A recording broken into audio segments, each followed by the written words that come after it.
ਸਤਿ ਸ੍ਰੀ ਅਕਾਲ। ਤੁਸੀਂ ਦੇਖ ਰਹੇ ਹੋ ਤਖਤ ਪੰਜਾਬ। ਮੈਂ ਤੁਹਾਡੇ ਨਾਲ ਸੁਖਵਿੰਦਰ ਸਿੰਘ, ਮੇਰੇ ਨਾਲ ਉੱਗੇ ਅਰਥ ਸ਼ਾਸਤਰੀ ਸਰਦਾਰ ਰਣਜੀਤ ਸਿੰਘ ਘੁੰਮਣ ਮੌਜੂਦ ਨੇ। ਅਸੀਂ ਗੱਲਬਾਤ ਕਰਾਂਗੇ ਕਿ ਕਿਸਾਨੀ ਅੰਦੋਲਨ ਦਾ ਕੀ ਹੱਲ ਨਿਕਲ ਚੁੱਕਿਆ। ਮੋਦੀ ਸਾਹਿਬ ਨੇ ਸਾਹਮਣੇ ਆ ਕੇ ਕਹਿ ਤਾਂ ਦਿੱਤਾ ਕਿ ਖੇਤੀ ਕਾਨੂੰਨਾਂ ਨੂੰ ਅਸੀਂ ਵਾਪਸ ਲਵਾਂਗੇ। ਵਾਪਸ ਲੈਣ ਦਾ ਤਰੀਕਾ ਕੀ ਹੋਏਗਾ? ਕਿਸਾਨ ਜਿਹੜੇ ਨੇ ਉਹ ਹਾਲੇ ਤੱਕ ਸੰਤੁਸ਼ਟ ਇਸ ਕਰਕੇ ਨਹੀਂ ਕਿ ਐਮਐਸਪੀ ਦੇ ਉੱਤੇ ਕਾਨੂੰਨ ਚਾਹੀਦਾ। ਖੇਤੀ ਕਾਨੂੰਨ ਆਉਣ ਤੋਂ ਪਹਿਲਾਂ ਵੀ ਕਿਸਾਨਾਂ ਦੀਆਂ ਖੁਦਕੁਸ਼ੀਆਂ ਹੁੰਦੀਆਂ ਸੀ ਤੇ ਕਿਸਾਨ ਹੁਣ ਵੀ ਖੁਦਕੁਸ਼ੀਆਂ ਕਰ ਰਹੇ ਨੇ। ਤੇ ਜਿਹੋ ਜਿਹਾ ਸੰਕਟ ਕਿਸਾਨਾਂ ਦਾ ਉਹ ਅੱਗੇ ਵੀ ਕੋਈ ਸੁਖਾਵਾਂ ਮਾਹੌਲ ਜਿਹੜਾ ਉਹ ਕਿਸਾਨਾਂ ਦੇ ਪਰਿਵਾਰਾਂ ਦੇ ਵਿੱਚ ਜਾਂ ਕਿਸਾਨੀ ਸੰਕਟ ਦੇ ਵਿੱਚ ਨਜ਼ਰ ਨਹੀਂ ਆ ਰਿਹਾ। ਇਸ ਕਰਕੇ ਵਾਰ-ਵਾਰ ਇੱਕੋ ਹੀ ਮੰਗ ਉੱਠਦੀ ਹੈ ਕਿ ਕਿਸਾਨਾਂ ਦੇ ਇਸ ਸੰਕਟ ਦਾ ਮੁਕੰਮਲ ਹੱਲ ਕੱਢਿਆ ਜਾਵੇ। ਇਸ ਉੱਤੇ ਅਸੀਂ ਚਰਚਾ ਕਰਾਂਗੇ। ਸਵਾਗਤ ਹੈ ਤੁਹਾਡਾ ਘੁੰਮਣ ਸਾਹਿਬ। ਸਤਿ ਸ਼੍ਰੀ ਅਕਾਲ ਜੀ, ਧੰਨਵਾਦ। ਸ਼ੁਕਰੀਆ ਘੁੰਮਣ ਸਾਹਿਬ। ਸਾਰੇ ਦਰਸ਼ਕਾਂ ਨੂੰ ਸਾਡੇ ਤੁਹਾਡੇ ਵੱਲੋਂ ਅਸੀਂ ਮੁਬਾਰਕਬਾਦ ਦਿੰਦੇ ਹਾਂ ਕਿ ਖੇਤੀ ਕਾਨੂੰਨਾਂ ਨੂੰ ਰੱਦ ਕਰਨ ਦੇ ਲਈ ਗੱਲ ਅੱਗੇ ਤੁਰੀ ਆ। ਪਰ ਜਿਹੜੀ ਗੱਲ ਸਮੱਸਿਆ ਦੀ ਆ, ਚਾਹੁੰਦਾ ਕਿ ਐਮਐਸਪੀ ਦੇ ਕਾਨੂੰਨ ਦੀ ਜਦੋਂ ਗੱਲ ਹੁੰਦੀ ਹੈ ਉਹਦੇ ਵਿੱਚ ਬੜੇ ਦਾਅ ਪੇਚ ਹੁੰਦੇ ਨੇ। ਸਰਕਾਰਾਂ ਵੀ ਖੇਡਦੀਆਂ, ਜਿਵੇਂ ਸਰਕਾਰਾਂ ਹੁਣ ਮੋਦੀ ਸਾਹਿਬ ਕਹਿ ਰਹੇ ਸੀ ਕਿ ਖੇਤੀ ਮਾਹਰਾਂ ਦੀ ਵੀ ਅਸੀਂ ਵੀ ਰਾਏ ਲਈ। ਉਹਨਾਂ ਨੇ ਵੀ ਕਹਿੰਦੇ ਕਿਸਾਨਾਂ ਨੂੰ ਸਮਝਾਇਆ, ਕਿਸਾਨਾਂ ਦਾ ਇੱਕ ਤਬਕਾ ਕਹਿੰਦੇ ਨਹੀਂ ਸਮਝ ਸਕਿਆ, ਇਹ ਫੈਸਲਾ ਵਾਪਸ ਲਿਆ। ਐਮਐਸਪੀ ਦਾ ਕਾਨੂੰਨ ਕਿਸ ਢੰਗ ਨਾਲ ਜਿਹੜਾ ਉਹ ਮਤਲਬ ਕਿ ਬਣਨਾ ਚਾਹੀਦਾ ਹੈ ਜਿਹਦੇ ਵਿੱਚ ਕਿਸਾਨਾਂ ਨੂੰ ਵੀ ਰਾਹਤ ਮਿਲੇ ਤੇ ਸਰਕਾਰ ਵੀ ਆਪਣਾ ਬਚਾਅ ਕਰ ਜੇ। ਦੇਖੋ ਸੁਖਵਿੰਦਰ ਜੀ, ਸਭ ਤੋਂ ਪਹਿਲਾਂ ਤਾਂ ਮੈਂ ਤੁਹਾਡੇ ਮਾਧਿਅਮ ਰਾਹੀਂ ਸਮੁੱਚੀ ਮਾਨਵਤਾ ਨੂੰ ਗੁਰਪੁਰਬ ਦੀਆਂ ਵਧਾਈਆਂ ਦੇਣਾ ਚਾਹਾਂਗਾ। ਪ੍ਰਮਾਤਮਾ ਮਿਹਰ ਰੱਖੇ। ਦੂਜਾ ਇਹ ਗੱਲ ਹੈ ਕਿ ਜਿਵੇਂ ਕਹਿੰਦੇ ਹੁੰਦੇ ਦੇਰ ਆਏ ਦਰੁਸਤ ਆਏ। ਚਲੋ ਇੱਕ ਸੈਨਰ ਸੈਂਸ ਸਦਬੁੱਧੀ ਪ੍ਰਵੇਲ ਕੀਤੀ ਹੈ ਸਰਕਾਰ ਤੇ। ਉਹਨਾਂ ਨੇ ਮੰਨਿਆ ਕਿ ਭਾਵੇਂ ਅਸੀਂ ਇਹ ਕਾਨੂੰਨ ਕਿਸਾਨਾਂ ਦੇ ਹਿੱਤ ਵਿੱਚ ਬਣਾਏ ਸੀ, ਪਰ ਫਿਰ ਵੀ ਅਸੀਂ ਲੋਕ ਰਾਏ ਨੂੰ ਧਿਆਨ 'ਚ ਰੱਖਦੇ ਹੋਏ ਅਸੀਂ ਇਹ ਕਾਨੂੰਨ ਵਾਪਸ ਲੈਣ ਦਾ ਫੈਸਲਾ ਲੈ ਲਿਆ। ਇਹ ਪ੍ਰਧਾਨ ਮੰਤਰੀ ਜੀ ਨੇ ਅੱਜ ਆਪਣੇ ਲਾਈਵ ਪਬਲਿਕਲੀ ਇਹ ਗੱਲ ਕਹੀ ਹੈ ਤੇ ਪਬਲਿਕਲੀ ਮੰਨੀ ਹੈ। ਸੋ ਇਹਦਾ ਮਤਲਬ ਹੈ ਕਿ ਸਰਕਾਰ ਅਜੇ ਵੀ ਇਹੀ ਮੰਨਦੀ ਹੈ ਕਿ ਉਹਨਾਂ ਨੇ ਕਾਨੂੰਨ ਕਿਸਾਨਾਂ ਦੇ ਹਿੱਤ ਵਿੱਚ ਬਣਾਏ ਸਨ ਤੇ ਪਰ ਉਹ ਸਰਕਾਰ ਜਿਹੜੀ ਹੈ ਉਹਨਾਂ ਨੂੰ ਸਮਝਾ ਨਹੀਂ ਸਕੀ ਜਾਂ ਉਹਨਾਂ ਦੇ ਐਕਸਪਰਟ ਵੀ ਸਮਝਾ ਨਹੀਂ ਸਕੇ। ਸੋ ਇਸ ਕਰਕੇ ਅਸੀਂ ਇਹ ਕਾਨੂੰਨ ਵਾਪਸ ਲਏ ਆ। ਅਸਲੀਅਤ ਇਹ ਹੈ ਕਿ 11-12 ਮਹੀਨੇ ਹੋ ਜਾਣੇ ਆ 2-4 ਦਿਨਾਂ ਨੂੰ ਇੰਨੇ ਲੰਬੀ ਵੱਡੀ ਤਾਦਾਦ 'ਚ ਸ਼ਾਂਤਮਈ ਅੰਦੋਲਨ ਕਰਦਿਆਂ, ਸਬਰ ਸੰਤੋਖ ਦਾ ਮੁਜ਼ਾਹਰਾ ਕਰਦਿਆਂ ਕਿਸਾਨਾਂ ਨੇ ਇਹ ਅੰਦੋਲਨ ਬੜੇ ਹੀ ਮਤਲਬ ਮੈਨੇਜਮੈਂਟ ਸਕਿੱਲ ਨਾਲ ਚਲਾਇਆ ਹੈ। ਇਹ ਆਪਣੇ ਆਪ 'ਚ ਬਾ ਕਮਾਲ ਗੱਲ ਹੈ। ਤੇ ਇਸ ਦੀ ਜਿਹੜੀ ਸਪੋਰਟ ਹੈ ਨਾ ਕੇਵਲ ਨਾਰਥ ਇੰਡੀਆ ਤੋਂ, ਪੂਰੇ ਇੰਡੀਆ ਤੋਂ ਇਹਨਾਂ ਨੂੰ ਕਿਸੇ ਨਾ ਕਿਸੇ ਰੂਪ 'ਚ ਮਿਲੀ ਹੈ। ਨਾਰਥ ਇੰਡੀਆ ਤੋਂ ਬਹੁਤ ਭਰਵਾਂ ਹੁੰਗਾਰਾ ਮਿਲਿਆ ਔਰ ਵਿਦੇਸ਼ਾਂ ਤੋਂ ਵੀ ਇਹ ਮਿਲੀ ਹੈ। ਔਰ ਨਾਲ ਦੀ ਨਾਲ ਬਹੁਤ ਸਾਰੇ ਜਿਹੜੇ ਬੁੱਧੀਜੀਵੀ ਨੇ, ਹੋਰ ਲੋਕ ਨੇ ਜਿਹੜੇ ਇਸ ਕਾਨੂੰਨਾਂ ਦੇ ਵਿਰੁੱਧ ਨੇ ਜਾਂ ਸਮਾਜ ਨੂੰ ਵਧੀਆ ਬਣਾਉਣਾ ਚਾਹੁੰਦੇ ਨੇ, ਉਹਨਾਂ ਵੱਲੋਂ ਸਾਰਿਆਂ ਵੱਲੋਂ ਕਿਸਾਨਾਂ ਨੂੰ ਹਮਾਇਤ ਪ੍ਰਾਪਤ ਸੀ ਤੇ ਇਹ ਕਹਿ ਰਹੇ ਸੀਗੇ ਕਿ ਤੁਸੀਂ ਇਹ ਕਾਨੂੰਨ ਜੇ ਕਿਸਾਨਾਂ ਨੂੰ ਨਹੀਂ ਮਨਜ਼ੂਰ ਤਾਂ ਵਾਪਸ ਲੈਣੇ ਬਣਦੇ ਆ। ਅਸੀਂ ਵੀ 2020 ਦੇ ਵਿੱਚ 2020 'ਚ 17 ਦਸੰਬਰ 2020 ਨੂੰ 10 ਇਕਾਨਮਿਸਟਾਂ ਨੇ ਆਲ ਇੰਡੀਆ ਲੈਵਲ ਤੇ ਇੱਕ ਪੱਤਰ ਲਿਖਿਆ ਸੀ ਜਿਹਦੇ ਵਿੱਚ ਅਸੀਂ 2.5 ਪੇਜ ਦਾ ਹੈ ਤੇ 5 ਕਾਰਨ ਦੱਸੇ ਸੀ ਤੋਮਰ ਸਾਹਿਬ ਨੂੰ ਕਿ ਇਹ 5 ਕਾਰਨ ਨੇ ਜਿਸ ਕਰਕੇ ਇਹ ਕਾਨੂੰਨ ਵਾਜਬ ਨਹੀਂ ਹਨ ਤੇ ਇਹਨਾਂ ਨੂੰ ਰੱਦ ਕਰਨਾ ਬਣਦਾ ਹੈ। ਅੱਜ ਮੈਂ ਪ੍ਰਧਾਨ ਮੰਤਰੀ ਦੇ ਇਸ ਪਬਲਿਕ ਕਨਫੈਸ਼ਨ ਦੀ ਉਹਨਾਂ ਨੂੰ ਵਧਾਈ ਦਿੰਦਾ ਤੇ ਨਾਲ ਹੀ ਇਹ ਕਹਿਣਾ ਕਿ ਜੋ ਉਹਨਾਂ ਨੇ ਕੀਤਾ ਹੈ ਵਧੀਆ ਕੀਤਾ ਹੈ। ਪਰ ਇਹ ਇੱਕ ਆਸ਼ਵਾਸਨ ਹੈ ਔਰ ਆਸ਼ਵਾਸਨ ਕੋਈ ਕਿਸੇ ਐਮਐਲਏ, ਮਿਨਿਸਟਰ ਜਾਂ ਐਮਪੀ ਤੋਂ ਨਹੀਂ ਹੈ। ਆਸ਼ਵਾਸਨ ਪ੍ਰਧਾਨ ਮੰਤਰੀ ਤੋਂ ਹੈ ਤੇ ਪ੍ਰਧਾਨ ਮੰਤਰੀ ਤੋਂ ਆਸ਼ਵਾਸਨ ਦਾ ਮਤਲਬ ਹੈ ਕਿ ਇਸ ਨੂੰ ਮੰਨ ਲਿਆ ਜਾਵੇ। ਪਰ ਕਾਨੂੰਨ ਜਿਹੜੇ ਨੇ ਇਹ ਪ੍ਰਧਾਨ ਮੰਤਰੀ ਜੀ ਨੂੰ ਵੀ ਪਤਾ ਹੈ ਕਿ ਕੋਈ ਮਿਨਿਸਟਰ ਜਾਂ ਪ੍ਰਧਾਨ ਮੰਤਰੀ ਨਹੀਂ ਬਣਾਉਂਦਾ। ਕਾਨੂੰਨ ਬਣਾਉਣ ਦਾ ਸੰਵਿਧਾਨਿਕ ਹੱਕ ਪਾਰਲੀਮੈਂਟ ਨੂੰ ਹੈ ਤੇ ਦੋਨਾਂ ਪਾਰਲੀਮੈਂਟ ਸਦਨਾਂ 'ਚ ਜਦੋਂ ਪਾਸ ਹੁੰਦਾ ਹੈ ਤੇ ਪ੍ਰਧਾਨ ਮੰਤਰੀ ਉਹਦੇ ਤੇ ਪ੍ਰੈਜ਼ੀਡੈਂਟ ਉੱਤੇ ਸਹੀ ਪਾਉਂਦਾ ਹੈ ਤਾਂ ਉਹ ਕਾਨੂੰਨ ਜਿਹੜਾ ਬਿੱਲ ਐਕਟ ਬਣਦਾ, ਕਾਨੂੰਨ ਬਣਦਾ ਹੈ। ਠੀਕ ਹੈ। ਸੋ ਇਹ ਪ੍ਰੋਸੈਸ ਅੱਜ 14 ਮਹੀਨੇ ਪਹਿਲਾਂ ਹੋ ਚੁੱਕਾ ਸੀਗਾ, 27 ਸਤੰਬਰ 2020 ਨੂੰ। ਸੋ ਇਹ ਪ੍ਰੋਸੈਸ ਜਦੋਂ ਹੋ ਚੁੱਕਿਆ ਤੇ ਜਿਹੜਾ ਕਾਨੂੰਨ ਪਾਰਲੀਮੈਂਟ ਨੇ ਪਾਸ ਕੀਤਾ ਹੈ ਉਹਨੂੰ ਸੋਧਣ ਦਾ, ਉਹਨੂੰ ਵਾਪਸ ਲੈਣ ਦਾ, ਰੱਦ ਕਰਨ ਦਾ ਹੱਕ ਜਿਹੜਾ ਹੈ ਉਹ ਕੇਵਲ ਤੇ ਕੇਵਲ ਪਾਰਲੀਮੈਂਟ ਨੂੰ ਹੈ। ਸੋ ਇਸ ਕਰਕੇ ਪ੍ਰਧਾਨ ਮੰਤਰੀ ਦੀ ਇਹ ਉੱਤਰਦਾਇਤਾ ਬਣ ਜਾਂਦੀ ਹੈ ਕਿ ਉਹ ਅੱਜ ਜਿਵੇਂ ਉਹਨਾਂ ਨੇ ਕਿਹਾ ਕਿ ਅਸੀਂ ਪਾਰਲੀਮੈਂਟ ਚੋਂ ਵੀ ਇਹਦੇ ਤੇ ਕਰਾਵਾਂਗੇ, ਸੋ ਮੈਨੂੰ ਲੱਗਦਾ ਕਿ ਉਹਨਾਂ ਦੀ ਉੱਤਰਦਾਇਤਾ ਬਣ ਜਾਂਦੀ ਹੈ, ਇੱਕ ਬੜੀ ਵੱਡੀ ਜ਼ਿੰਮੇਵਾਰੀ ਉਹਨਾਂ ਦੀ ਬਣ ਜਾਂਦੀ ਹੈ ਕਿ ਐਸੇ ਹੀ ਸੈਸ਼ਨ 'ਚ ਜਿਹੜਾ ਸਰਦ ਰੁੱਤ ਦਾ ਸੈਸ਼ਨ ਆਣਾ ਉਹਦੇ ਵਿੱਚ ਇਹ ਬਿੱਲ ਲਿਆ ਕੇ ਤੇ ਇਸ ਤੇ ਜਿਹੜਾ ਇਹਨੂੰ ਰੱਦ ਕਰਨ ਦਾ ਪ੍ਰਸਤਾਵ ਲਿਆ ਕੇ ਤੇ ਐਕਟ ਬਿੱਲ ਨੂੰ ਐਕਟ ਬਣਾਉਣ ਤੇ ਐਕਟ ਤੋਂ ਬਾਅਦ ਪ੍ਰੈਜ਼ੀਡੈਂਟ ਤੋਂ ਸਿਗਨੇਚਰ ਉਹਨਾਂ ਦੀ ਅਸੈਂਟ ਲੈਣ।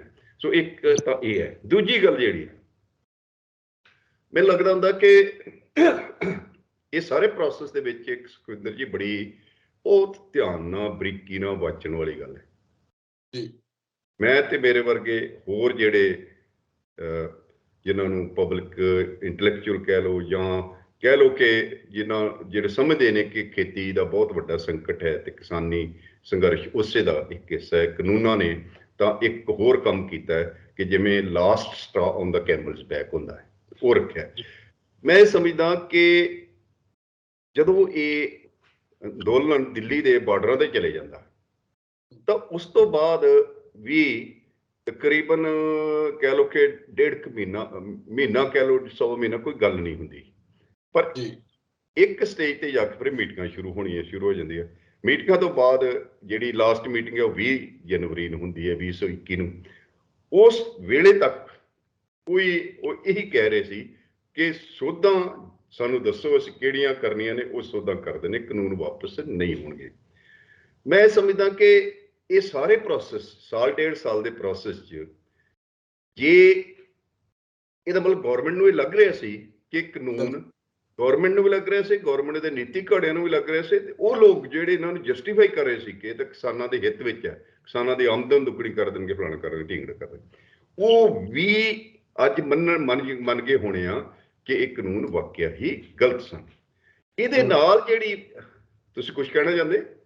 ਨਹੀਂ, ਬਿਲਕੁਲ ਤੁਸੀਂ ਦਰੁਸਤ ਫਰਮਾ ਰਹੇ ਹੋ। ਮੈਂ ਕਿਹਾ ਇਹਦੇ ਨਾਲ ਜਿਹੜੀ ਇੰਪੋਰਟੈਂਟ ਗੱਲ ਹੈ, ਜਿਹੜੀ ਇਹਦੀ ਕਰੋਲਰੀ ਦੇ ਤੌਰ ਤੇ ਨਿਕਲਦੀ ਹੈ ਕਿ ਜੇ ਇੰਨੀਆਂ ਸੋਧਾਂ ਹੀ ਕਰਨੀਆਂ ਕਾਨੂੰਨਾਂ 'ਚ ਤਾਂ ਫਿਰ ਪਹਿਲਾਂ ਹੀ ਕਿਸਾਨਾਂ ਨੂੰ ਤੇ ਹੋਰ ਜਿਹੜੇ ਸਟੇਕ ਹੋਲਡਰਸ ਨੇ ਉਹਨਾਂ ਨੂੰ ਔਨ ਬੋਰਡ ਲਿਆ ਕੇ ਡਿਸਕਸ਼ਨ ਚੋਂ ਜੋ ਨਿਕਲਦਾ ਉਹਨਾਂ ਨੂੰ ਤੁਸੀਂ ਕਾਨੂੰਨ ਬਣਾ ਲਓ। ਕਾਨੂੰਨ ਬਣਾਉਣਾ ਪਾਰਲੀਮੈਂਟ ਦਾ ਹੱਕ ਹੈ, ਪਰ ਨਾਲ ਦੀ ਨਾਲ ਸਟੇਟਾਂ ਦਾ ਵੀ ਕਾਨੂੰਨ ਬਣਾਉਣ ਹੱਕ ਹੈ ਤੇ ਸਟੇਟਾਂ ਦੇ ਹੱਕ ਅਧਿਕਾਰ ਖੇਤਰ ਵਿੱਚ ਦਖਲਅੰਦਾਜ਼ੀ ਨਹੀਂ ਕੀਤੀ ਜਾਣੀ ਚਾਹੀਦੀ। ਸੋ ਜੇ ਇਹ ਹੈ ਤਾਂ ਇਹਦੀ ਤੀਜੀ ਕਰੋਲਰੀ ਇਹ ਹੈ ਕਿ ਭਾਈ ਲੋਕ ਕਾਨੂੰਨ ਉਹੀ ਮੰਨਦੇ ਨੇ ਜਿਹੜੇ ਉਹਨਾਂ ਨੂੰ ਮਨਜ਼ੂਰ ਨੇ। ਤੁਹਾਡੇ ਸਾਹਮਣੇ ਡੌਰੀ ਬਣਿਆ, ਹੋਰ ਕਿੰਨੇ ਐਕਟ ਬਣੇ, ਕੀ ਕੁਛ ਬਣਿਆ, ਸਿਰਫ ਤੇ ਸਿਰਫ ਕਾਨੂੰਨਾਂ ਨਾਲ ਗੱਲ ਨਹੀਂ ਬਣਦੀ। ਸਮਾਜਿਕ ਤਬਦੀਲੀ ਤੇ ਸਮਾਜਿਕ ਜਿਹੜੀ ਅਵੇਅਰਨੈਸ ਹੈ ਤੇ ਕਨਵਿੰਸਿੰਗ ਹੈ ਉਹ ਕਰਾਉਣੀ ਬਣਦੀ ਹੈ ਤੇ ਡੈਮੋਕ੍ਰੈਟਿਕ ਗਵਰਨਮੈਂਟ ਦਾ ਜਿਹੜਾ ਇਹ ਜ਼ਿੰਮੇਵਾਰੀ ਬਣਦੀ ਹੈ। ਸੋ ਇੱਕ ਤਾਂ ਹਿੱਸਾ ਇਹ ਹੈ। ਦੂਜਾ ਹਿੱਸਾ ਜਿਹੜਾ ਹੈ ਕਿ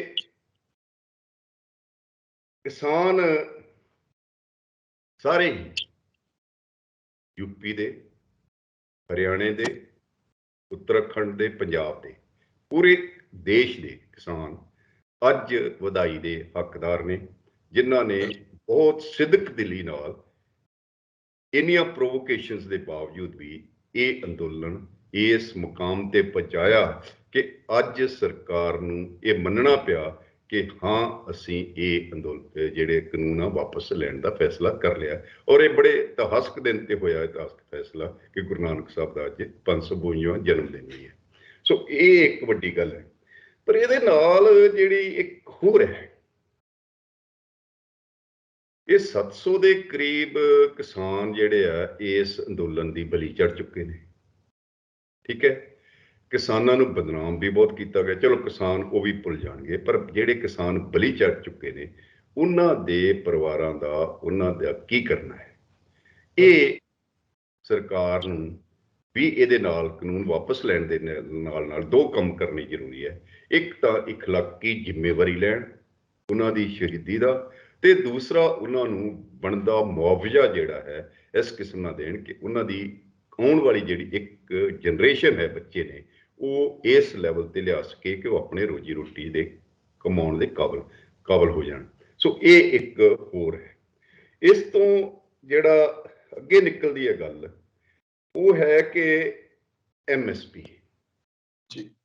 ਕਿਸਾਨ ਲੀਡਰਸ਼ਿਪ ਨਾਲ ਜਦੋਂ ਵੀ ਮੇਰੀ ਗੱਲ ਹੋਈ, ਮੈਂ ਵੀ ਪਹਿਲਾ ਜਿਹੜਾ ਆਰਟੀਕਲ ਹੈ ਅਜੀਤ ਅਖਬਾਰ 'ਚ 10 ਤੇ 11 ਜੂਨ 2020 ਨੂੰ ਲਿਖੇ ਸੀ। ਉਸ ਤੋਂ ਬਾਅਦ ਲਗਾਤਾਰ ਤੁਹਾਡੇ ਮਾਧਿਅਮ ਰਾਹੀਂ, TV ਰਾਹੀਂ, ਵੈਬ TV ਰਾਹੀਂ, ਸਾਰੇ ਮਾਧਿਅਮ ਰਾਹੀਂ ਕਿਸੇ ਨਾ ਕਿਸੇ ਰੂਪ 'ਚ ਅਸੀਂ ਇਹਦੀ ਸਪੋਰਟ ਕਰਦੇ ਰਹੇ ਬਾਦਲੀ। ਸੋ ਇਹ MSP ਜਿਹੜੀ ਹੈ, ਇੱਕ ਇਹੋ ਜਿਹਾ ਮੁੱਦਾ ਹੈ ਕਿ ਕਿਸਾਨਾਂ ਦੀ ਜਿਹੜੀ ਦੋ ਮੇਜਰ ਮੰਗਾਂ ਸਨ, ਹੋਰ ਮੰਗਾਂ ਤੋਂ ਇਲਾਵਾ। ਇੱਕ ਤਾਂ ਸੀ ਕਿ ਇਹ ਕਾਨੂੰਨ ਕਾਲੇ ਨੇ, ਉਹਨਾਂ ਦੇ ਹਿੱਤ ਵਿੱਚ ਨਹੀਂ ਹਨ, ਸੋ ਇਹਨਾਂ ਨੂੰ ਵਾਪਸ ਲੈਣਾ ਬਣਦਾ ਹੈ। ਤੇ ਅਸੀਂ ਉਦੋਂ ਤੱਕ, ਕਿਸਾਨ ਕਹਿੰਦੇ ਸੀ ਕਿ ਅਸੀਂ ਉਦੋਂ ਤੱਕ ਵਾਪਸ ਨਹੀਂ ਜਾਵਾਂਗੇ ਜਿੰਨਾ ਚਿਰ ਤੱਕ ਇਹ ਵਾਪਸ ਨਹੀਂ ਹੋ ਜਾਂਦੇ।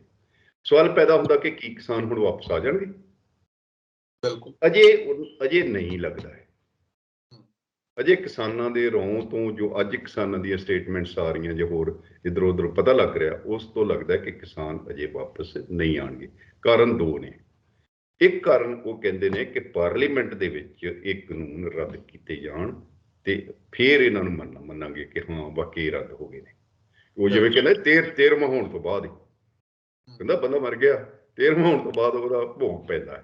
ਸੋ ਉਹ ਉਸ ਕਿਸਮ ਦਾ ਜਿਹੜਾ ਕਿ ਉਹਦਾ ਭੋਗ ਉਦੋਂ ਪਏਗਾ ਜਿੱਦਣ ਇਹ ਪਾਰਲੀਮੈਂਟ 'ਚ ਕਾਨੂੰਨ ਰੱਦ ਹੋ ਜਾਣਗੇ। ਔਰ ਮੈਨੂੰ, ਜਿਵੇਂ ਮੈਂ ਪਹਿਲਾਂ ਕਿਹਾ, ਕਿ BJP ਔਰ ਪ੍ਰਧਾਨ ਮੰਤਰੀ ਇਸ ਗੱਲ ਦੀ ਸ਼ੋਰ ਕਰਨਗੇ ਕਿ ਰੱਦ ਹੋ ਜਾਣ। ਪਰ ਨਾਲ ਦੀ ਨਾਲ ਜਿਹੜੀ ਉਹਨਾਂ ਦੀ ਦੂਜੀ ਵੱਡੀ ਡਿਮਾਂਡ ਸੀ, ਉਹ ਸੀ MSP ਦੀ।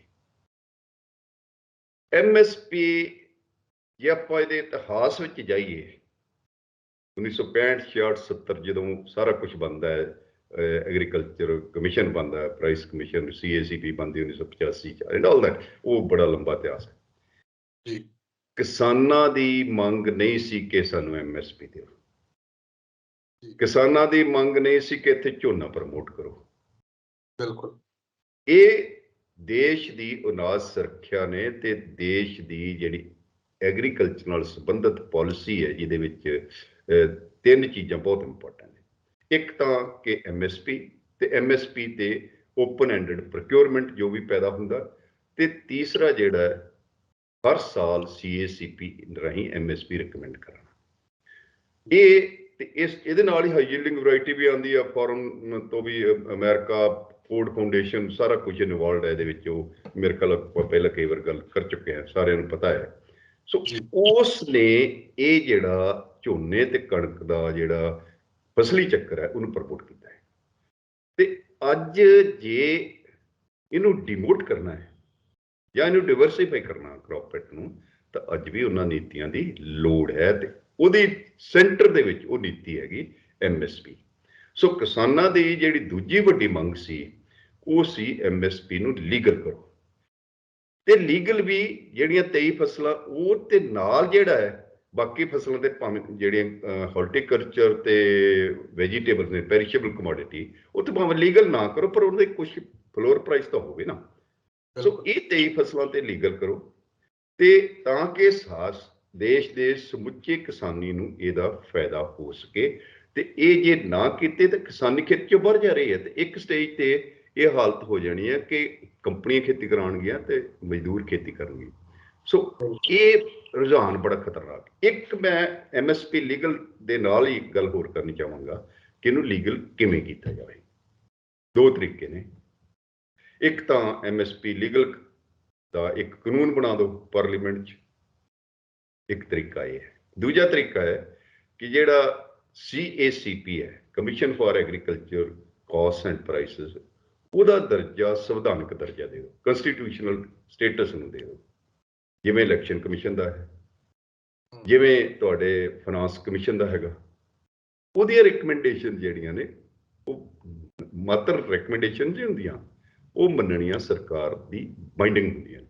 ਸੋ ਇਸ ਕਰਕੇ ਤੁਸੀਂ ਜਿਹੜਾ ਇਹ ਕਮਿਸ਼ਨ ਹੈ, ਉਹਨੂੰ ਕੰਸਟੀਟਿਊਸ਼ਨਲ ਡਿਕਲੇਅਰ ਕਰ ਦਿਓ, ਪਾਰਲੀਮੈਂਟ 'ਚ ਕਰ ਦਿਓ ਕਿ ਕੰਸਟੀਟਿਊਸ਼ਨਲ ਸਟੇਟਸ ਹੋਏਗਾ ਉਹਦਾ, ਤੇ ਉਹਦੀ ਰეკਮੈਂਡੇਸ਼ਨ ਆਪੇ ਫਿਰ MSP ਆਪੇ ਲੀਗਲ ਹੋ ਜਾਏਗੀ। ਪਰ ਇਹਦੇ ਬਾਰੇ ਜਿਹੜਾ ਇੱਕ ਭਰਮ ਭੁਲੇਖਾ ਪਾਇਆ ਜਾ ਰਿਹਾ, ਸਰਕਾਰ ਦੇ ਜਿਹੜੇ ਪਾਲਿਸੀ ਮੇਕਰਸ ਨੇ ਜਾਂ ਸਰਕਾਰ ਪੱਖੀ ਅਰਥ ਸ਼ਾਸਤਰੀ ਨੇ, ਉਹ ਇਹ ਕਹਿ ਰਹੇ ਨੇ, ਜਾਂ ਸਰਕਾਰ ਦੇ ਆਪਣੇ ਅੰਕੜੇ ਉਹਨਾਂ ਤੋਂ ਹੀ ਲਏ ਹੋਣੇ ਆ, ਕਿ ਜੇ MSP ਲੀਗਲ ਹੁੰਦੀ ਹੈ ਤਾਂ ਸਰਕਾਰ ਨੂੰ 17 ਲੱਖ ਕਰੋੜ ਰੁਪਈਆ ਜਿਹੜਾ ਹੈ ਉਹ ਹੋਰ ਖਰਚਣਾ ਪਏਗਾ ਸਾਲਾਨਾ। ਇਹਦੇ ਕਾਊਂਟਰ ਆਰਗੂਮੈਂਟਸ ਬਹੁਤ ਹੋ ਸਕਦੇ ਨੇ, ਪਰ ਦੋ ਬੜੇ ਇੰਪੋਰਟੈਂਟ, ਕਿ ਜੇ ਤੁਸੀਂ 10-12 ਲੱਖ ਕਰੋੜ ਰੁਪਈਆ ਹਰ ਇਹ ਜਿਹੜਾ ਕਿ ਵਿਜਨ ਜਿਹਨੂੰ NPA ਜਾਂ ਬੈਡ ਲੋਨ ਕਿਹਾ ਜਾਂਦਾ ਹੈ, ਉਹ ਮਾਫ ਕਰ ਸਕਦੇ ਹੋ, ਤਾਂ ਕਿਸਾਨਾਂ ਤੇ ਇੰਨਾ ਖਰਚਾ ਕਿਉਂ ਨਹੀਂ ਕਰ ਸਕਦੇ? ਕਿਉਂਕਿ ਤੁਸੀਂ ਕੋਈ ਮਿੱਟੀ ਦਾ ਖਰੀਦਣੀ ਨਹੀਂ ਕਿਸਾਨਾਂ ਤੋਂ, ਜਿੰਸ ਹੈ ਜਿਹੜੀ ਕਿ ਲੋੜ ਹੈ। ਮੈਂ ਕਹਿੰਦਾ ਨਾ ਖਰੀਦੋ, ਸਾਰੀ ਨਾ ਖਰੀਦੋ। ਕਿਸਾਨ ਵੀ ਨਹੀਂ ਕਹਿੰਦੇ ਕਿ ਤੁਸੀਂ ਦਾਣਾ ਜਿਹੜਾ ਸਰਕਾਰੀ ਖਰੀਦੇ, ਪਰ ਉਹਨਾਂ ਦੀ ਮੰਗ ਜਿਹੜੀ ਜਾਇਜ਼ ਲੱਗਦੀ ਕਿ ਇਹਨੂੰ ਲੀਗਲ ਸਟੇਟਸ ਤਾਂ ਦੇ ਦਿਓ। ਬਿਲਕੁਲ, ਉਹਦੇ ਪਿੱਛੇ ਕਾਰਨ ਇਹ ਹੈ ਕਿ ਜੇ ਲੀਗਲ ਸਟੇਟਸ ਨਹੀਂ ਹੁੰਦਾ ਤਾਂ ਇਹ ਜਿਹੜਾ CACP ਹੈ, ਇਹਨੂੰ ਤਾਂ ਇੱਕ ਐਗਜ਼ੈਕਟਿਵ ਆਰਡੀਨੈਂਸ ਵੀ ਲੋੜ ਹੈ, ਇੱਕ ਐਗਜ਼ੈਕਟਿਵ ਆਰਡਰ ਨਾਲ ਇਹਨੂੰ ਡਿਸਮੈਂਟਲ ਕੀਤਾ ਜਾ ਸਕਦਾ ਹੈ। ਆਲਰੇਡੀ ਤੁਹਾਡਾ ਜਿਹੜਾ ਪਲੈਨਿੰਗ ਕਮਿਸ਼ਨ ਕੀਤਾ ਹੀ ਹੈ, ਉਹਦੀ ਜਗ੍ਹਾ ਨੀਤੀ ਆਯੋਗ ਲਿਆਂਦਾ, ਉਹਦਾ ਪੂਅਰ ਸਬਸਟੀਟਿਊਟ ਹੈ, ਸੋ ਇਹਨੂੰ ਵੀ ਕੀਤਾ ਜਾ ਸਕਦਾ ਹੈ। ਕਿਸਾਨਾਂ ਦਾ ਖਦਸ਼ਾ ਇਹ ਹੈ, ਜਿਹੜਾ ਕਿ ਮੈਂ ਐਜ਼ ਇਕੋਨੋਮਿਸਟ ਮੰਨਦਾ, ਹੋਰ ਵੀ ਲੋਕ ਮੰਨਦੇ ਨੇ ਜਿਹੜੇ ਇਸ ਤਰ੍ਹਾਂ ਦੀ ਸੋਚ ਹੈ, ਕਿ ਜੇ ਇਹ ਕਾਨੂੰਨ ਲਾਗੂ ਹੋ ਜਾਂਦੇ ਫਿਰ ਤਾਂ APMC MSP ਦਾ ਭੋਗ ਥੋੜੇ ਸਾਲਾਂ 'ਚ ਪੈ ਜਾਣਾ ਸੀ। ਪਰ ਹੁਣ ਕਿਉਂਕਿ ਕਾਨੂੰਨ ਸਰਕਾਰ ਨੇ ਕਿਹਾ ਕਿ ਅਸੀਂ ਜਿਹੜਾ ਇਹਨਾਂ ਨੂੰ ਰੱਦ ਕਰਨ ਦਾ ਫੈਸਲਾ ਕਰ ਲਿਆ, ਉਹ ਖਦਸ਼ਾ ਨਹੀਂ ਹੈ। ਵੈਸੇ ਵੀ APMC MSP ਦੀ ਡਿਸਮੈਂਟਲਿੰਗ ਕਿਤੇ ਲਿਖੀ ਨਹੀਂ ਹੈ, ਪਰ ਹੋ ਜਾਣੀ ਸੀ, ਕਿਉਂਕਿ ਜੇ ਸਰਕਾਰੀ ਮੰਡੀਆਂ ਆਉਂਦੀਆਂ ਨੇ, ਪ੍ਰਾਈਵੇਟ ਪਲੇਅਰਸ ਆਉਂਦੇ ਨੇ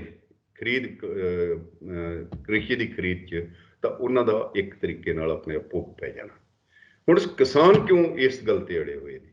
ਉਹ ਇਸ ਲਈ ਅੜੇ ਹੋਏ ਨੇ ਕਿ ਕੱਲ ਨੂੰ ਸਰਕਾਰ ਜਦੋਂ ਆਪਣਾ ਪ੍ਰੋਕਿਉਰਮੈਂਟ ਘੱਟ ਕਰੇਗੀ, ਜਿਹੜਾ ਕਿ ਕਰਨਾ ਹੈ ਸਰਕਾਰ ਨੇ ਵੀ ਉਹਨੂੰ ਲੱਗਦਾ ਕਿ ਇੰਨੇ ਅਨਾਜ ਕੀ ਕਰਨਾ ਅਸੀਂ ਜਮ੍ਹਾਂ ਕਰਕੇ, ਜਿਹੜਾ ਬਫਰ ਸਟਾਕ ਹੈ ਉਹ ਤੇ 20-30 ਲੱਖ ਮਿਲੀਅਨ ਟਨ ਚਾਹੀਦਾ, ਤੇ WTO ਦਾ ਵੀ ਪ੍ਰੈਸ਼ਰ, ਤੇ ਇੱਥੇ ਵੀ ਲੋਕਾਂ ਦਾ ਪ੍ਰੈਸ਼ਰ ਕਿ ਇੰਨਾ ਕਿਉਂ ਕਰ ਰਹੇ ਹੋ ਤੁਸੀਂ, ਖਰਾਬ ਵੀ ਕਰਦੇ ਹੋ।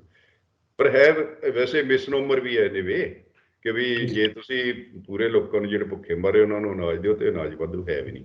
ਪਰ ਮੰਨ ਲਓ ਕਿ ਸਰਕਾਰ ਦੀ ਗੱਲ ਇਹ ਠੀਕ ਹੈ, ਤਾਂ ਉਸ ਜਿਹੜਾ ਅਨਾਜ ਪੈਦਾ ਹੋ ਰਿਹਾ ਉਹ ਸਰਕਾਰ ਨੇ ਖਰੀਦਣਾ ਦੀ, ਤੇ ਫਾਰਮਰ ਜਿਹੜਾ ਪ੍ਰਾਈਵੇਟ ਪਲੇਅਰਸ ਨੂੰ ਵੇਚੇਗਾ, ਪਹਿਲਾਂ ਵੀ ਵੇਚਦਾ ਹੈ ਬਹੁਤ ਸਾਰਾ। ਪਰ ਪਹਿਲਾਂ ਫਾਰਮਰ ਕੋਲੇ ਕਿਤੇ ਨਾ ਕਿਤੇ ਇੱਕ ਆਰਗੂਮੈਂਟ ਹੈ ਕਿ ਯਾਰ ਇਹ MSP ਦਾ ਤੇ ਤੁਸੀਂ ਕਿਉਂ ਘੱਟ ਤੇ ਲੈ ਰਹੇ ਹੋ? ਹੁਣ ਜੇ MSP ਲੀਗਲ ਨਹੀਂ ਹੁੰਦੀ, ਸਰਕਾਰ ਪ੍ਰੋਕਿਉਰਮੈਂਟ ਘੱਟ ਕਰਦੀ ਹੈ, ਤਾਂ ਪ੍ਰਾਈਵੇਟ ਕੰਪਨੀਆਂ ਫੈਸਲਾ ਕਰਕੇ ਇਹ ਕਹਿ ਸਕਦੀਆਂ ਨੇ ਕਿ ਭਾਈ ਅਸੀਂ ਤਾਂ ਇੰਨ ਤੋਂ ਨਹੀਂ ਵੱਧ ਖਰੀਦ ਸਕਦੇ। ਤੇ ਬਹੁਤ ਸਾਰੇ ਜਿਹੜੇ ਅਨਾਜੀ ਪਦਾਰਥ ਹੈ, ਪ੍ਰੋਡਿਊਸ ਹੈ, ਉਹ ਇੱਕ ਹੱਦ ਤੋਂ ਬਾਅਦ ਵੈਸੇ ਹੀ ਨਹੀਂ ਜਮ੍ਹਾਂ, ਕਿਸਾਨਾਂ ਕੋਲੇ ਸਮਰੱਥਾ ਨਹੀਂ ਹੈ, ਨਾ ਫਾਈਨੈਂਸ਼ੀਅਲ ਰਿਟੇਨਿੰਗ ਪਾਵਰਸ ਹੈ, ਨਾ ਉਹਨਾਂ ਕੋਲੇ ਸਟੋਰਿੰਗ ਪਾਵਰ ਹੈ।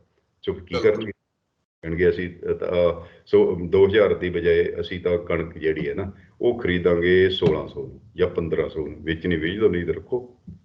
ਫਿਰ ਕੀ ਕਰੋਗੇ? ਲੀਗਲ ਹੈ ਨਹੀਂ। ਤੇ ਜੇ ਲੀਗਲ ਹੋਏਗਾ ਤੇ ਕੰਪਨੀਆਂ ਨੇ ਵੀ ਖਰੀਦਣੀ ਤਾਂ ਹੈ ਹੀ ਹੈ, ਤੇ ਜੇ ਘੱਟ ਤੇ ਖਰੀਦੇਗੀ ਤਾਂ ਕਾਨੂੰਨੀ ਕੇਸ ਬਣੇਗਾ। ਜੇ ਉਹ ਹੈ ਨਾ ਨਹੀਂ ਖਰੀਦਦੀ ਤਾਂ ਸਰਕਾਰ ਕਿਤੇ ਨਾ ਕਿਤੇ ਇੰਟਰਵੈਨ ਕਰੇਗੀ, ਹੈ ਨਾ। ਸੋ ਇਸ ਕਰਕੇ ਇਹ ਕਾਨੂੰਨ ਬਣਾਉਣਾ ਜ਼ਰੂਰੀ ਹੈ। ਤੇ ਇਹ ਮਿਸਨੋਮਰ ਹੈ ਕਿ 17 ਲੱਖ ਜਿਹੜਾ ਕਰੋੜ ਸਰਕਾਰ ਨੂੰ ਖਰਚਣਾ ਪਏਗਾ, ਨਹੀਂ, ਐਸੀ ਗੱਲ ਨਹੀਂ ਹੈ।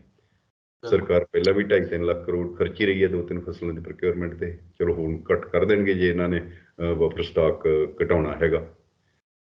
ਪਰ ਨਾਲ ਦੀ ਨਾਲ ਜਿਹੜੇ ਪ੍ਰਾਈਵੇਟ ਪਲੇਅਰਸ ਆ ਉਹ ਸਾਰੀਆਂ ਫਸਲਾਂ ਕਿਸੇ ਨਾ ਕਿਸੇ ਭਾਅ ਤੇ ਖਰੀਦ ਤਾਂ ਰਹੀਆਂ ਹੀ ਨੇ ਨਾ।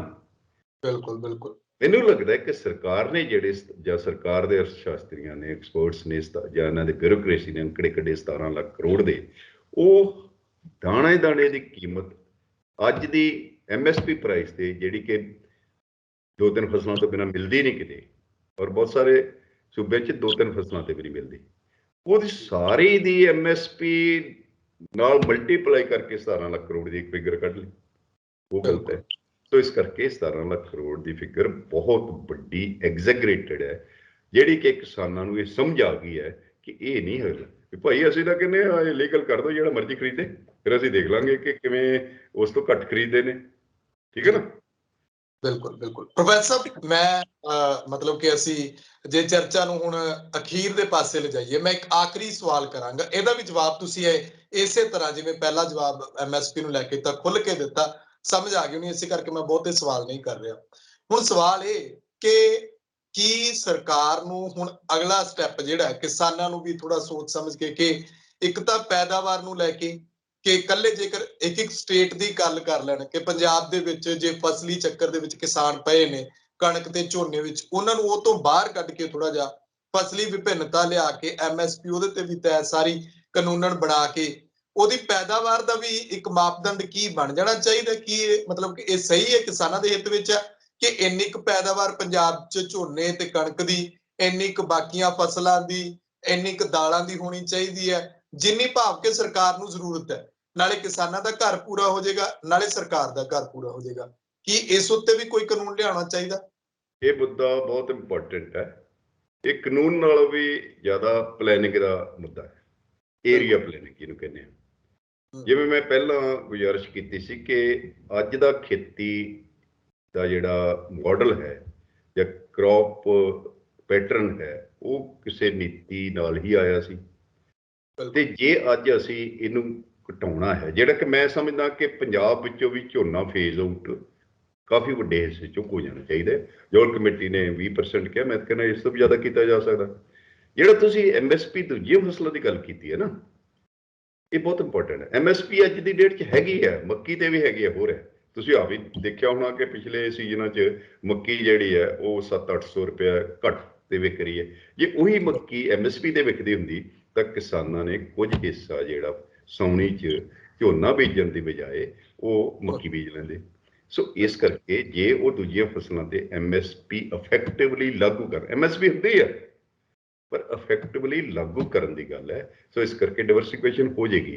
ਕਿਸਾਨ ਨੂੰ ਕੋਈ ਮਤਲਬ ਨਹੀਂ ਹੈ ਕਿ ਉਹ ਝੋਨਾ ਬੀਜਦਾ, ਕਣਕ ਬੀਜਦਾ, ਕੋਈ ਹੋਰ ਬੀਜਦਾ। ਉਹਨੂੰ ਤਾਂ ਇਹ ਹੈ ਕਿ ਅੱਜ ਜੋ ਝੋਨੇ ਕਣਕ ਤੋਂ ਅੱਜ ਪ੍ਰਤੀ ਏਕੜ ਆਮਦਨ ਜੋ ਨੈਟ ਉਹਨੂੰ ਹੋ ਰਹੀ ਹੈ, ਘੱਟੋ ਘੱਟ ਜਿਹੜੀਆਂ ਬਦਲਵੀਆਂ ਫਸਲਾਂ ਦਾ ਕੰਬੀਨੇਸ਼ਨ ਉਸ ਤੋਂ ਉਹਨੂੰ ਹੋਵੇ। ਸਰ ਕਿਸਾਨ ਤਾਂ ਇਹ ਚਾਹੁੰਦਾ ਹੈ, ਔਰ ਨਾ ਹੀ ਕਿਸਾਨ ਦੀ ਕੋਈ ਝੋਨੇ ਨਾਲ। ਬਾਕੀ ਮੈਂ ਇੱਕ ਐਜ਼ ਇਕੋਨੋਮਿਸਟ ਇੱਕ ਗੱਲ ਕਹਿਣੀ ਚਾਹਾਂਗਾ ਕਿ ਕਿਸਾਨਾਂ ਦੇ ਵੀ ਹਿੱਤ ਵਿੱਚ ਹੈ ਜੇ ਕਿਸਾਨਾਂ ਨੂੰ ਇਹ ਸ਼ੋਰ ਕਰ ਦਿੱਤਾ ਜਾਏ ਕਿ ਬਾਕੀ ਦੀਆਂ ਫਸਲਾਂ ਤੇ MSP ਤੇ ਚੁੱਕੀਆਂ ਜਾਣਗੀਆਂ, ਤੇ ਜੇ ਕਿਸੇ ਕਾਰਨ ਕੋਈ ਗੈਪ ਰਹਿ ਜਾਂਦਾ ਕੁਝ ਸਾਲ, 5-10 ਸਾਲ ਦਾ ਇੱਕ ਟ੍ਰਾਂਜੀਸ਼ਨ ਪੀਰੀਅਡ 'ਚ, ਤਾਂ ਉਹ ਸਰਕਾਰ ਉਹਦੇ ਲਈ ਇੱਕ ਬਫਰ ਫੰਡ ਬਣਾਏਗੀ, ਜਿਹੜੇ ਸਟੈਬਿਲਿਟੀ, ਪ੍ਰਾਈਸ ਸਟੈਬਿਲਿਟੀ ਫੰਡ ਉਹਨੂੰ ਕਹਿ ਸਕਦੇ ਹਾਂ, ਕਿ ਉਹ ਟੇਕ ਕੇਅਰ ਕਰੇਗੀ। ਤੇ 8-10 ਸਾਲਾਂ 'ਚ ਅਸੀਂ ਇਹਨੂੰ ਏਰੀਆ ਪਲਾਨਿੰਗ ਰਾਹੀਂ ਇੱਕ ਠੀਕ ਕਰ। ਜਿਹੜੀ ਹੋਰ ਪੰਜਾਬ ਦੇ ਐਂਗਲ ਤੋਂ ਤਾਂ ਬਹੁਤ ਇੰਪੋਰਟੈਂਟ ਹੈ, ਉਹ ਧਰਤੀ ਹੇਠਲਾ ਪਾਣੀ। ਇੱਕ ਸਵਾਲ ਅੱਜ ਕੱਲ੍ਹ ਇਹ ਵੀ ਨਜ਼ਰ ਆ ਰਿਹਾ ਕਿ ਜੇ ਪਾਣੀ ਹੋਰ ਡੂੰਘਾ ਚਲਾ ਗਿਆ, ਆਲਰੇਡੀ 300-500 ਫੁੱਟ ਤੱਕ ਤਾਂ ਚਲਾ ਗਿਆ, ਤਾਂ ਕਿਸਾਨਾਂ ਦਾ ਮੋਟਰ ਲਾਉਣ ਦਾ ਤੇ ਮੋਟਰ ਦੁਬਾਰਾ ਬੋਰ ਕਰਾਉਣ ਦਾ ਖਰਚਾ ਵੀ ਵੱਧ ਜਾਣਾ, ਔਰ ਸਟੇਟ ਦੀ ਜਿਹੜੀ ਪਾਵਰ ਸਬਸਿਡੀ ਦਾ ਬਿੱਲ ਉਹ ਵੀ ਵੱਧ ਜਾਣਾ। ਸੋ ਇਹ ਤਾਂ ਫਾਈਨੈਂਸ਼ੀਅਲ ਐਂਗਲ ਹੈ। ਦੂਜਾ ਐਂਗਲ ਹੈ ਕਿ ਜੇ ਪਾਣੀ ਰਿਹਾ ਹੀ ਨਾ, ਜਿਵੇਂ ਅਸੀਂ ਐਕੂਫਰ ਦੀ ਦੂਜੀ ਲੇਅਰ 'ਚ ਜਾਣਾ, ਤੀਜੀ 'ਚ ਜਾਣਾ, ਤਾਂ ਉਹਦੀ ਕੁਆਲਿਟੀ ਜਿਹੜੀ ਆ ਪਾਣੀ ਦੀ ਗੜਬੜ ਹੋ ਸਕਦੀ। ਆਲਰੇਡੀ ਪੰਜਾਬ 'ਚ 2.25 ਲੱਖ ਹੈਕਟੇਅਰ 'ਚ ਗਰਾਊਂਡ ਵਾਟਰ ਦੀ ਜਿਹੜੀ ਕੁਆਲਿਟੀ ਆ ਉਹ ਫਸਲਾਂ ਦੇ ਕਾਬਲ ਨਹੀਂ, ਬੰਦਿਆਂ ਦੇ ਪੀਣ ਦੇ ਕਾਬਲ ਨਹੀਂ, ਪਸ਼ੂਆਂ ਦੇ ਪੀਣ ਦੇ ਕਾਬਲ।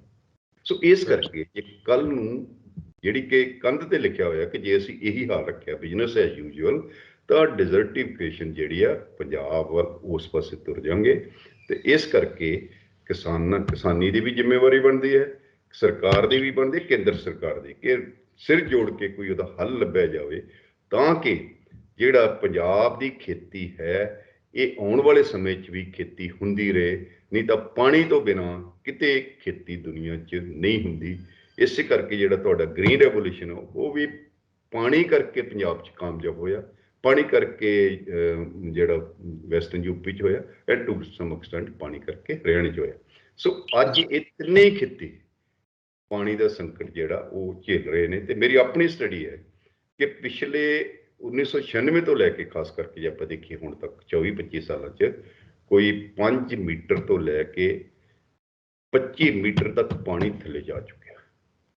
ਠੀਕ ਹੈ, ਸੋ ਇਹ ਪਾਣੀ ਦਾ ਸੰਕਟ ਬਹੁਤ ਵੱਡਾ ਬਣਨ ਜਾ ਰਿਹਾ ਹੈ। ਤੇ ਕੈਲੀਫੋਰਨੀਆ ਨੇ ਪਹਿਲਾਂ ਫੇਸ ਕਰ ਕੀਤਾ ਪਾਣੀ ਦਾ ਸੰਕਟ, ਉੱਥੇ ਬਹੁਤ ਸੰਕਟ ਆ ਗਿਆ ਸੀਗਾ। ਉਹਨਾਂ ਨੇ ਕਿਵੇਂ ਨਾ ਕਿਵੇਂ ਉਹਦਾ ਹੱਲ ਲੱਭਿਆ। ਸਾਨੂੰ ਵੀ ਇਸ ਕਰਕੇ ਸਮਾਂ ਰਹਿੰਦਿਆਂ ਇਹਦਾ ਹੱਲ ਲੱਭਣ ਦੀ ਲੋੜ ਹੈ, ਤਾਂ ਕਿ ਕਿਸਾਨੀ ਵੀ ਚੱਲਦੀ ਰਹੇ, ਖੇਤੀ ਵੀ ਚੱਲਦੀ ਰਹੇ। ਖੇਤੀ ਤੋਂ ਬਿਨਾਂ ਗੁਜ਼ਾਰਾ ਤਾਂ ਹੈ ਨਹੀਂ। ਤੇ ਇਹ ਮੁੱਖ ਜ਼ਿੰਮੇਵਾਰੀ ਜਿਹੜੀ ਹੈ ਇਹ ਸੂਬਾ ਸਰਕਾਰ ਦੀ ਤੇ ਕੇਂਦਰ ਸਰਕਾਰ ਦੀ ਬਣਦੀ ਹੈ, ਤਾਂ ਕਿ ਇੱਕ ਇਸ ਤਰ੍ਹਾਂ ਦੀ ਖੇਤੀ ਨੀਤੀ ਜਿਹੜੀ ਕਿ ਪੰਜਾਬ 'ਚ ਤਾਂ ਖੇਤੀ ਨੀਤੀ ਹੈ ਵੀ ਨਹੀਂ ਅਜੇ ਤੱਕ, ਬਣਾਈ ਜਾਵੇ ਰਲ ਕੇ, ਜਿਹਨੂੰ ਕੱਲੀ ਫਾਈਨੈਂਸ਼ੀਅਲ ਹੈਲਪ ਜਿਹੜੀ ਹੈ ਪੰਜਾਬ ਸਰਕਾਰ ਨਹੀਂ ਕਰ ਸਕਦੀ, ਕਿਸਾਨ ਤਾਂ ਬਿਲਕੁਲ ਨਹੀਂ ਕਰ ਸਕਦੇ। ਕਿਸਾਨ ਤਾਂ ਇਹ ਹੈ ਕਿ ਭਾਈ ਉਹਨਾਂ ਨੂੰ ਸ਼ੋਰ ਕਰ ਦੋਗੇ ਅਸੀਂ ਤੁਹਾਨੂੰ ਆਲਟਰਨੇਟ ਕ੍ਰੌਪ ਤੇ you will get this income, ਉਹ ਕਰ ਲੈਣਗੇ। ਪਰ ਨਾਲ ਦੀ ਨਾਲ ਜਿਹੜੀ ਸਰਕਾਰ ਨੂੰ ਆਪਣੀ ਜ਼ਿੰਮੇਵਾਰੀ ਹੈ ਉਹ ਨਿਭਾਉਣੀ ਪਏਗੀ, ਤਾਂ ਕਿ ਖੇਤੀ ਦਾ ਮਾਡਲ ਇਹ ਲਿਵੇਬਲ ਰਹੇ। ਨਹੀਂ ਤਾਂ ਖੇਤੀ ਦਾ ਮਾਡਲ ਆਮ ਲੋਕਾਂ ਲਈ ਲਿਵੇਬਲ ਨਹੀਂ, ਜੇ ਅਸੀਂ ਜ਼ਹਿਰਾਂ ਖਾ ਰਹੇ ਹਾਂ ਬਹੁਤ ਸਾਰੀਆਂ। ਸੋ ਇਸ ਕਰਕੇ ਆਲਟਰਨੇਟ ਕ੍ਰੌਪ ਕੰਬੀਨੇਸ਼ਨ ਜਿਹੜਾ ਹੈ ਉਹ, ਔਰ ਆਲਟਰਨੇਟ ਸਿਸਟਮ ਆਫ ਐਗਰੀਕਲਚਰ ਵੀ ਲਿਆਉਣ ਦੀ ਲੋੜ ਹੈ, ਭਾਵੇਂ ਆਰਗੈਨਿਕ ਹੀ ਹੋਵੇ ਭਾਵੇਂ ਨੈਚੁਰਲ ਹੋਵੇ। ਔਰ ਉਹਦੇ ਵਿੱਚ ਵੀ ਸਾਨੂੰ ਉਹਦੇ ਵਿੱਚ ਫਾਈਨੈਂਸ਼ੀਅਲ ਜਿਹੜੀ ਪਾਲਿਸੀਜ਼ ਆ, ਲੇਆਊਟ ਹੈ, ਪਲਾਨਿੰਗ ਜਿਹੜੀ ਲੇਆਊਟ ਕਰਨੀ ਪਏਗੀ, ਅਦਰਵਾਈਜ਼ ਇਹਦਾ ਗੁਜ਼ਾਰਾ ਨਹੀਂ ਹੈ। ਜੀ ਸ਼ੁਕਰੀਆ ਪ੍ਰੋਫੈਸਰ ਸਾਹਿਬ, ਧੰਨਵਾਦ ਤੁਹਾਡਾ। ਥੈਂਕ ਯੂ ਜੀ, ਥੈਂਕ ਯੂ।